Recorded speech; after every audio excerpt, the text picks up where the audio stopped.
வணக்கம் நேர்களே, நான் உங்கள் ஆஸ்ட்ரோ பூர்ணா. இன்னைக்கு நாம பார்க்கக்கூடிய சிறப்பு பதிவு தமிழ் புத்தாண்டு பலன்கள். தமிழ் புத்தாண்டு அப்படின்னு சொல்லக்கூடிய பராபவ வருடம், அதாவது 60 வருடங்களில 40வது வருடம் தான் இந்த பராபவ வருடம். இதனுடைய பொருள் அப்படின்னு பார்க்கும்போது சுழற்சி அப்படின்ற மாதிரியாக பொருள் இருக்கு. ஜோதிட ரீதியாக பார்த்தீங்கன்னா ஒரு தோல்விகளும் புகழின் உச்சியில் இருக்கக்கூடிய சில அமைப்புகளுக்கு இங்க தோல்வி ஏற்படக்கூடிய ஒரு வருடமாகவும் தான் இந்த பராபவ வருடம் இருக்கும். அந்த பராபவ வருடத்துல ஒவ்வொரு ராசி என்பர்களுக்கும் உண்டான பலன்களை பற்றி தான் நம்ம பார்க்க போறோம். இந்த வருடத்தின் ஆரம்பத்துல பாத்தீங்கன்னா குரு பகவான் மிதுன ராசியில தான் இருக்கிறார். அடுத்து ஜூன் மாதத்துல, அதாவது வைகாசி மாதம் அவர் உச்சம் பெற்று கடகராசிக்கு போறார். அந்த உச்சம் பெறக்கூடிய அந்த குரு பகவான் 11வது மாதம், அதாவது அந்த ஐப்பசி மாதம் அதிசாரம் அடைந்து சிம்ம ராசிக்கு பெயர்ச்சி ஆகிறார். இந்த அதிசாரம் பெறக்கூடிய அந்த குரு பகவான் அடுத்த ஜனவரி மாதம், அதாவது தை மாதம் 10ஆம் தேதி அதிசார நிவர்த்தி அடைகிறார். திரும்பியும் அந்த கடகராசிக்கு உச்சம் பெற்று வருகிறார். அடுத்து இந்த ஆண்டுல இருக்கக்கூடிய கேது பகவான், சிம்ம ராசியில இருக்கக்கூடிய அந்த கேது பகவான் 12வது மாதம், அதாவது டிசம்பர் மாதம் கார்த்திகை 19ஆம் தேதி அந்த சிம்ம ராசியிலிருந்து கடக ராசிக்கும், ராகு பகவான் கும்ப ராசியிலிருந்து மகர ராசிக்கும் பயிற்சி ஆகிறார். இந்த நிழல் கிரகங்கள் தான் ஒருவரினுடைய வாழ்க்கையை முக்கியமாக தீர்மானிக்கக்கூடிய ஒரு கிரகங்களாக ஜோதிட ரீதியாக நம்ம பயன்படுத்துகிறோம். அடுத்து அந்த சனி பகவான் அதே மீன ராசியில தான் இருக்கிறார். அவர் வக்ரம் வருகிறார். இந்த பராபவ வருடத்துல பாத்தீங்கன்னா அந்த வக்ரம் பெற்று அடுத்து நிவர்த்தி ஆகிறார். எப்போ வக்ரம் அடைகிறார் அப்படின்னு பார்க்கும்போது ஜூலை மாதம், ஆடி மாதம் வக்ரம் பெற்று அடுத்து டிசம்பர் மாதம் அவர் வக்ர நிவர்த்தி அடைகிறார். கார்த்திகை மாதம் அவர் வக்ர நிவர்த்தி அடைகிறார். இதுதான் இந்த வருடத்துல இருக்கக்கூடிய அந்த கோச்சார கிரகங்களின் நிலவரங்கள். இதன்படி இருக்கக்கூடிய மாற்றங்களை தான் நம்ம இப்போ இந்த பதிவுல தெளிவா பார்க்க போறோம். இந்த சேனல்ல முதன்முறையா பாக்குறீங்க அப்படின்னா சப்ஸ்கிரைப் பண்ணிக்கோங்க. பெல் பட்டன்ல ஆல் ஆப்ஷன் சூஸ் பண்ணிக்கோங்க. கன்னி ராசி என்பர்கள், ராசிக்கு அதிபதி புதன் அப்படின்றதுனால ஒரு ஸ்மார்ட்னஸ், ஒரு யூனிக்கா செயல்படுபவர்கள் இந்த கன்னி ராசி என்பர்கள்.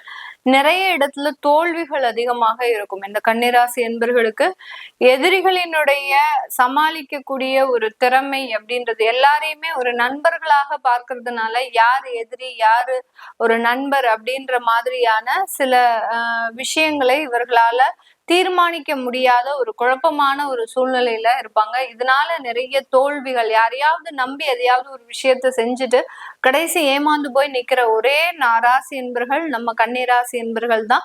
இந்த கன்னிராசி என்பர்களுக்கு இந்த தமிழ் வருடம் அப்படின்னு சொல்லக்கூடிய இந்த பராபவ வருடம் மிகப்பெரிய ஒரு உச்சத்தை கொடுக்கக்கூடிய ஒரு வருடமாக இருக்கும். இவர்களினுடைய ராசிக்கு 11ஆம் இடத்துல கேது பகவான் வரப்போறாரு. அதாவது வருடம் ஆரம்பித்து ஒரு 6 மாதத்துல வராரு. இதனால மிகப்பெரிய அளவுக்கு ஒரு ஏமாற்றங்களிலிருந்து ஒரு நிவர்த்திகள் அப்படின்றது கண்டிப்பாக கிடைக்கும். அந்த குருவினுடைய பெயர்ச்சியும் 10, 11, 12ஆம் இடம், இந்த 3 ஸ்தானங்களையும் அந்த குரு பகவான் கடந்து வர்றதுனால ஒவ்வொரு இடத்திலையும் நிறைய ஒரு வருமானத்தை சந்திக்கக்கூடிய ஒரு நேரமாக தான் இந்த கன்னிராசி என்பர்களுக்கு இருக்கும். இவர்களினுடைய தொழில்ல நிறைய வாய்ப்புகளை அடையக்கூடிய ஒரு வருடம் தான். இது நாள் வரைக்கும் ஒரு வாய்ப்புகள் கூட வரல. நிறைய கன்னிராசி என்பர்கள் இந்த சினிமா இண்டஸ்ட்ரீஸ்லயும், அடுத்து பாத்தீங்கன்னா டெலிசீரிஸ், அதாவது சீரீஸ் இண்டஸ்ட்ரீஸ்லயும் நிறைய பேர் இருப்பாங்க. அந்த அந்த இதுல எல்லாம் பேக் அண்ட் ஒர்க் பண்ணக்கூடிய, அதாவது டெக்னாலஜி சம்பந்தப்பட்ட சில விஷயங்கள்ல எல்லாம் அதிகப்படியாக ஆர்வம் இருந்து அந்த இடத்துல வேலை செய்யக்கூடிய ஒரு நபர்களாக தான் இருப்பாங்க. நிறைய பேர்களுக்கு அந்த திறமைகள் இருந்தும் அந்த இடத்துல வாய்ப்புகள் வரல அப்படின்ற ஒரு ஏக்கத்திலையும் இருப்பாங்க. இந்த இடத்துல இருக்கக்கூடிய நபர்களுக்கெல்லாம் அதிகப்படியான வளர்ச்சிகள் இருக்கக்கூடிய ஒரு நேரமாக இருக்கும் இந்த தமிழ் வருடம். ஏன்னா இந்த இடத்துல பாத்தீங்கன்னா இந்த கன்னிராசி என்பவர்களுக்கு 7ஆம் இடத்துல கண்டக சனி.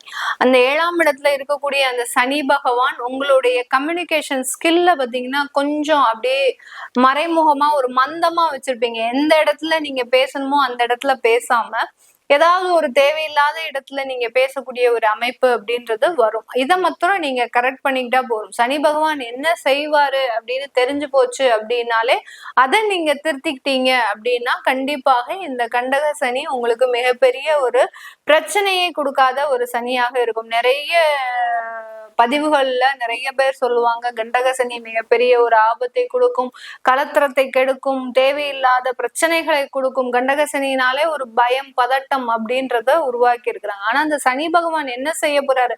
பயம்தான், பதற்றம் தான், எல்லாமே தான். ஆனா அந்த பதற்றத்தையும் அந்த பயத்தையும் தணிக்கணும் இல்லையா? அதை என்ன செய்யணும் அப்படின்னு நம்ம தெரிஞ்சுக்கிட்டோம் அப்படின்னாலே அந்த சனி பகவானால பெரிய அளவுக்கு தொந்தரவுகள் கிடையாது. 7ஆம் இடத்துல இருக்கக்கூடிய அந்த சனி பகவான் கணவன் மனைவியினால ஏதாவது ஒரு பிரச்சனையை கொடுப்பார். அதாவது ஒரு சனினாலே மந்தக்காரகன், நம்ம சொல் பேச்சை கேட்காமல் கலத்திரம் ஏதாவது அவங்க டிசிஷன்ல முடிவு எடுப்பாங்க, அதனால நிறைய பிரச்சனைகள், கடன் தொந்தரவுகள்.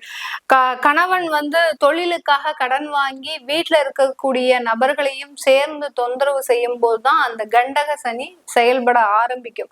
இந்த மாதிரியான தொந்தரவுகள்லாம் அதிகரிக்கும் போது இந்த இடத்துல அந்த மாதிரியான சில பிரச்சனைகளுக்கு ஒரு நிவர்த்தியாக நீங்க ஒரு இடமாற்றம் பண்ணிக்கிட்டீங்க, வேலை இடமாற்றம் பண்ணிக்கிறது, தொழில் ரீதியான சில மாற்றங்களை செய்துக்கிறது, உங்களுடைய தொழில்ல அந்த தொழிலாளர்களுக்கும் முதன்மையான சலுகைகளை கொடுத்து அதன் மூலமாக அந்த தொழிலை வளர்ச்சி அடைய செய்யறது, இது எல்லாத்தையுமே நீங்க செய்துட்டீங்க அப்படின்னா இந்த இடத்துல மிகப்பெரிய ஒரு மாற்றங்கள் இருக்கும். அதே மாதிரி அந்த கணவன் மனைவி உறவுகளையும் பெரிய அளவுக்கு விட்டு கொடுத்து போகக்கூடிய ஒரு தன்மையை வச்சுக்கணும்.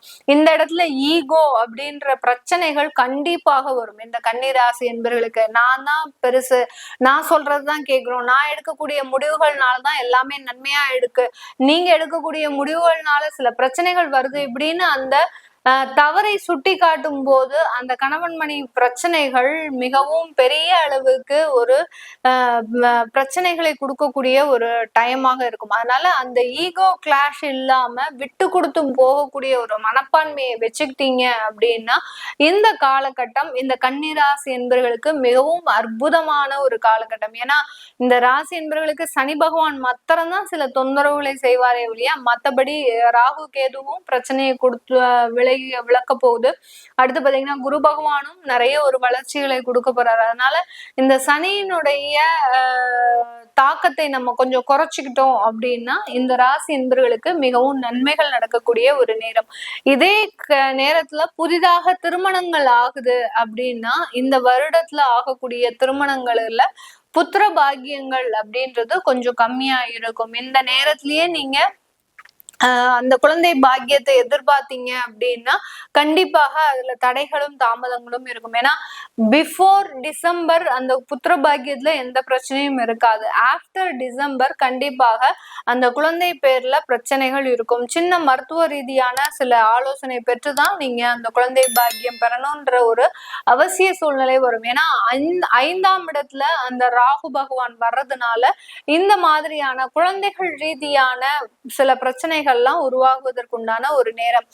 வேலை இழப்புகள் கிடைக்குமா இந்த இடத்துல, இந்த வருடத்துல நான் ஏதாவது வேலை மாற்றம் செய்வேனா அப்படின்னு கேட்டீங்கன்னா கண்டிப்பாக இந்த இடத்துல வேலை மாற்றம் அப்படின்றது இந்த கன்னிராசி என்பவர்களுக்கு ஒரு முக்கியமான ஒரு திருப்பத்தை கொடுக்கும். இதுவரைக்கும் இருந்த இடத்துலயே இருந்து அரைச்சமாவே அரைச்சிட்டு இருந்த இந்த கன்னிராசி என்பவர்கள் இந்த புத்தாண்டுல பாத்தீங்கன்னா ஒரு புது இடமாற்றம் செய்து அங்கிருந்து நிறைய ஒரு மாற்றங்களை அனுபவிக்கக்கூடிய ஒரு தருணமாக இருக்கும். பெண்கள், கன்னிராசி பெண்கள் பாத்தீங்கன்னா நிறைய தொழில் சார்ந்த விஷயங்கள்ல ஒரு பயணிக்கக்கூடிய ஒரு நேரம். வேலையும் பார்த்துட்டு இருப்பாங்க, அதே சமயத்துல தொழிலும் செய்யணும்ன்ற ஒரு பிரயத்தனம் எடுத்து அந்த தொழில்ல முழுமையான முயற்சிகள் போட்டு வெற்றி பெறக்கூடிய ஒரு நேரமாகவும் இந்த தமிழ் புத்தாண்டு இந்த கன்னிராசி பெண்களுக்கு இருக்க போது. வெளிநாடு சம்பந்தப்பட்ட சில விஷயங்கள்ல நிறைய ஒரு வளர்ச்சிகள் இருக்கும்.